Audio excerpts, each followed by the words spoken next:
নোয়াখালী ৫ আসনের এমপি ফখরুল ইসলামের মা রিজিয়া বেগমের ইন্তেকাল, জানা যায় মানুষের ঢল। নোয়াখালী ৫ কবিরহাট কোম্পানীগঞ্জ ও সদর আংশিক আসনের সংসদ সদস্য আলহাজ মোহাম্মদ ফখরুল ইসলামের মা রিজিয়া বেগম ইন্তেকাল করেছেন। ইন্না লিল্লাহি ওয়া ইন্না ইলাইহি রাজিউন। শনিবার রাত ১০টায় কোম্পানীগঞ্জ উপজেলার মুছাপুর ইউনিয়নের ৪ নম্বর ওয়ার্ডের সামাজিক মসজিদের সামনে মরহুমার জানাজা নামাজ অনুষ্ঠিত হয়। জানাজার নামাজে মরহুমার জ্যেষ্ঠ পুত্র আলহাজ মোহাম্মদ ফখরুল ইসলাম এমপি অংশগ্রহণ করেন।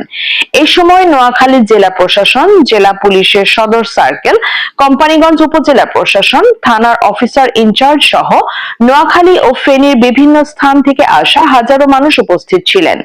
জানাজার নামাজের আগে ফখরুল ইসলাম এমপি তার মায়ের জীবদ্দশার পারিবারিক জীবনের বিভিন্ন স্মৃতি তুলে ধরেন। তিনি তার মায়ের রুহের মাগফিরাত কামনায় সবার কাছে দোয়া কামনা করেন।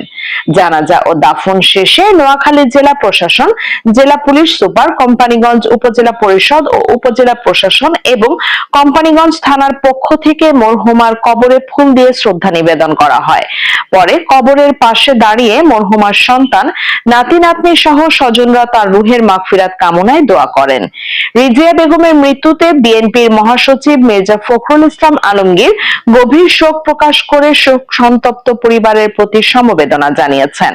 এদিকে আলহাজ ফখরুল ইসলাম এমপি তার মায়ের জানাজায় অংশগ্রহণকারী সকলের প্রতি কৃতজ্ঞতা প্রকাশ করেছেন।